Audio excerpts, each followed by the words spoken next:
Avengers doomsday का नया Thor teaser, Christopher Nolan की ओडिसी को लेकर चल रहा पंगा और अवतार फायर एंड ऐश का बॉक्स ऑफिस धमाका।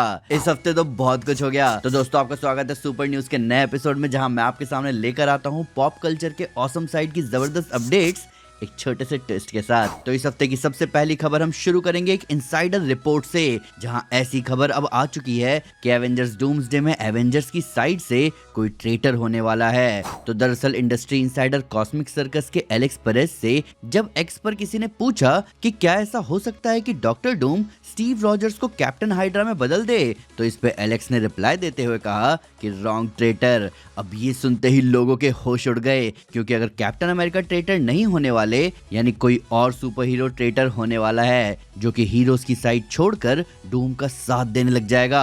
अब सभी फैंस ये फिगर आउट करने में लग गए कि भाई ये हीरो कौन हो सकता है, पर इस चैनल की ऑडियंस को आइडिया है कि वो हीरो कौन हो सकता है, और वो कोई और नहीं बल्कि हमारा डॉक्टर स्ट्रेंज ही है। जी हाँ दोस्तों, डॉक्टर स्ट्रेंज का पूरा कैरेक्टर आर्क ही यही रहा है, यहाँ तक कि कॉमिक्स में भी, कि जब वो इनकर्जन से डील करने निकलता है तब उसे एक रफ आइडिया लगता है कि ये इनकर्जन क्यों हो रहे हैं, और इसे शायद बस एक ही इंसान ठीक कर सकता है, और वो है कोई राबुम अलाल नाम का आदमी, जो कि बाद में रिवील होता है कि वो डॉक्टर डूम ही है। और ये सच्चाई पता चलते ही डॉक्टर स्ट्रेंज कॉमिक्स में भी डूम की साइड चला गया था, और शायद ऐसा लग रहा है कि एमसीयू में भी हमें अब यही दिखने वाला है, जहां कहीं ना कहीं स्ट्रेंज ये फिगर आउट करेगा कि शायद डॉक्टर डूम ही इस मल्टीवर्स को बचाने का एकमात्र रास्ता है, जिसकी वजह से वो एवेंजर्स की साइड छोड़कर डूम के साथ चला जाएगा। अब हमारी अगली बड़ी अपडेट एवेंजर्स डूम्सडे के टीजर से जुड़ी है। तो डूम्सडे का पहला टीजर तो पब्लिकली रिलीज कर दिया गया है और हमने उस पर ब्रेकडाउन भी बना दिया।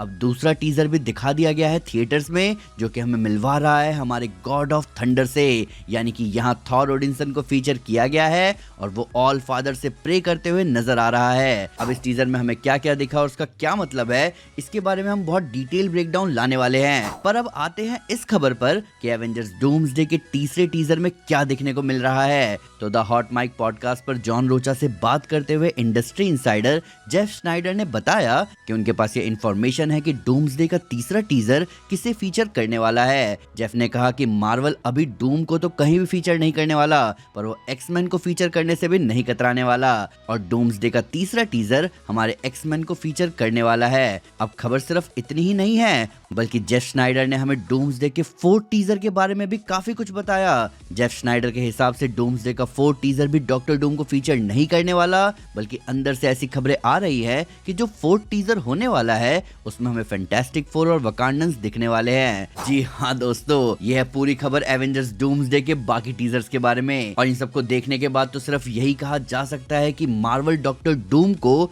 अपने ट्रम्प कार्ड की तरह संभाल के रखे हुए है, जहां वो इन चारों टीजर्स में ही डॉक्टर डूम को फीचर नहीं करने वाला। अब इस चीज ने मुझे और मेरे जैसे फैंस को थोड़ा सोच में डाल दिया है। क्या इसीलिए फैंटास्टिक फोर फर्स्ट स्टेप्स के पोस्ट क्रेडिट सीन में हमें डॉक्टर डूम का चेहरा नहीं दिखाया गया? मार्वल कुछ बड़ा प्लान करके बैठा हुआ है, और अब तो एक ही बात कही जा सकती है कि जब मार्वल डूम्सडे का पहला टीजर ट्रेलर लेकर आएगा, शायद तभी हमें डॉक्टर डूम की पहली झलक देखने को मिले। हालांकि कहीं ना कहीं इस बात का सेंस भी बन रहा है, रॉबर्ट डाउनी जूनियर के डॉक्टर डूम को देखने का सब वेट कर रहे हैं। अब हमारी अगली अपडेट डीसीयू से रिलेटेड है, जहां जेम्स गन ने ड्रॉप कर दिया है एक और बहुत बड़ा अपडेट। तो जैसा कि हम सब जानते हैं कि पिछले कई हफ्तों से लोग ये अंदाजा लगा चुके थे कि आने वाली मैन ऑफ टुमारो मूवी का मेन विलन ब्रेनियक होने वाला है, पर जेम्स गन इस बात को हर बार सीधे सीधे एड्रेस करने से कतरा रहे थे। पर अब इसी हफ्ते जेम्स गन ने एक्स पर खुद ये पोस्ट किया, और इसी पोस्ट के साथ जेम्स गन ने क्लियर कर दिया है कि डीसीयू में लार्स एडिंगर ब्रेनियक का रोल प्ले करने वाले हैं, और ब्रेनियक ही मैन ऑफ टुमारो मूवी का मेन विलन होने वाला है। अब आप आराम से कमेंट से बताओ कि आप इस कास्टिंग को लेकर कितने सेटिस्फाइड हो, पर मैं आपको बता दूं कि अभी भी इस मूवी से जुड़ी ज्यादा इन्फॉर्मेशन बाहर नहीं आई है। हमारे पास बस लिटरली यही इन्फो है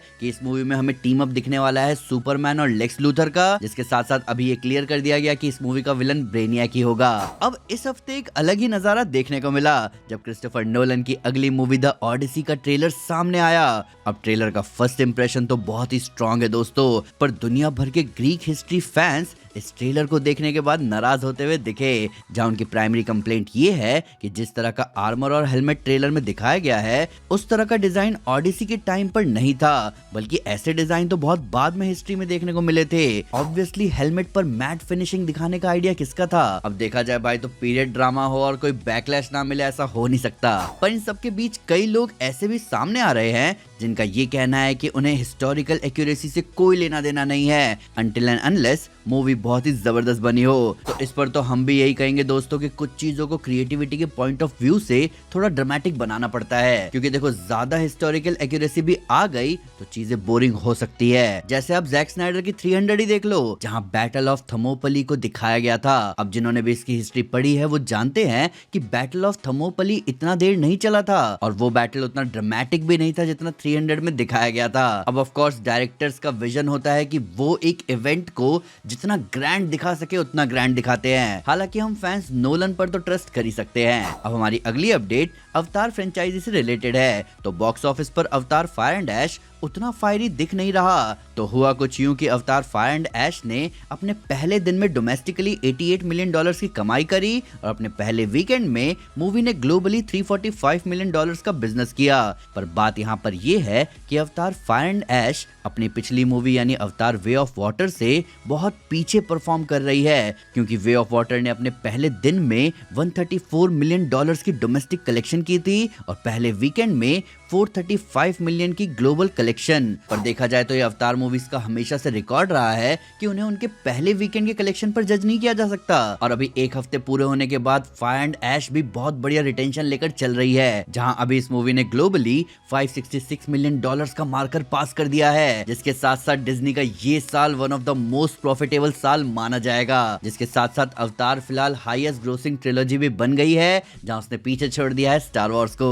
अब हमारी अगली खबर फैंटास्टिक फोर से रिलेटेड है और फैंटास्टिक फोर के सीक्वल से पहले उसका प्रीक्वल अनाउंस कर दिया गया है। तो द डायरेक्टर मार्वल की तरफ से खबर सामने आई है कि मार्वल फैंटास्टिक फोर मूवी का एक वन शॉट कॉमिक अगले साल 4 मार्च को लाने वाला है, जिसके राइटर डैन स्लॉट होने वाले हैं। अब इस वन शॉट कॉमिक का नाम फैंटास्टिक फोर फर्स्ट फोज होने वाला है। और इंटरेस्टिंग बात यहाँ पर यह है दोस्तों कि अगले साल मार्वल एमसीयू के इन यूनिवर्स 4 कॉमिक्स लाने वाला है, जो कि क्वार्टरली बेसिस पर आएंगी। और फैंटास्टिक फोर की ये वन शॉट कॉमिक उन्हीं 4 कॉमिक्स में से पहला होने वाला है, जहां पर फैंटास्टिक फोर और मैट थिंकर के बीच फाइट दिखाया जाएगा।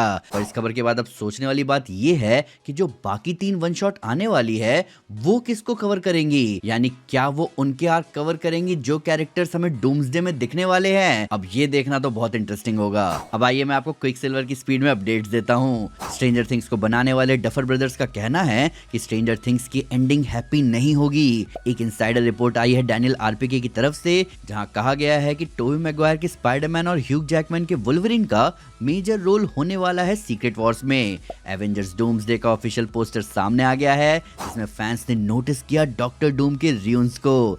नेक्सस पॉइंट न्यूज के हिसाब से मार्वल स्टूडियोज की एक्समैन मूवी की स्क्रिप्ट रीराइट की जा रही है। डैनियल आरपीके के हिसाब से स्पाइडरमैन ब्रांड न्यू डे में सेडी सिंह की कैरेक्टर के पास माइंड कंट्रोल पावर्स होंगी। डब्ल्यूबी प्लान कर रही है ड्यून 3 को एवेंजर्स डूम्सडे के साथ रिलीज करने का। फैंस इस इवेंट को ड्यूम्सडे नाम दे चुके हैं। The legend of Ang the last Airbender movie अब थिएटर पर नहीं बल्कि पैरामाउंट प्लस पर रिलीज होगी। पैरामाउंट से याद आया कि जहां वार्नर ब्रोस डिस्कवरी ने पिछले हफ्ते पैरामाउंट की हॉस्टाइल बिड रिजेक्ट की थी, वहीं ओरेकल के को-फाउंडर ने पैरामाउंट के सपोर्ट में अपनी तरफ से $40 बिलियन की पर्सनल गारंटी रखी है। अब आने वाले दिनों में इस बात की कंफर्मेशन होगी कि इस ऑफर को फिर से रिजेक्ट किया जाएगा या कुछ अलग होने वाला है इस कंटेंट मार्केट में। तो दोस्तों ये थी इस हफ्ते की सुपर न्यूज। अभी आप मुझे बताओ कि एवेंजर्स डूम्सडे के टीजर्स का आप पर क्या असर है? आपके हिसाब से क्या स्ट्रेंज ही वो ट्रेटर होगा एवेंजर्स की तरफ से, या हम किसी को मिस कर रहे हैं? और अवतार फायर एंड ऐश को लेकर आपकी बॉक्स ऑफिस प्रेडिक्शंस क्या है? आइए इन सब के बारे में कमेंट्स में डिटेल में बात करें। सुपर न्यूज अच्छा लगा हो तो लाइक जरूर करें और चैनल को सब्सक्राइब करना ना भूलें। साथ ही साथ एक स्टेप आगे आकर अपने फेवरेट चैनल को सपोर्ट करें मेंबरशिप लेकर। Thank you guys, this is Aman Sinha and you are super super. Piece.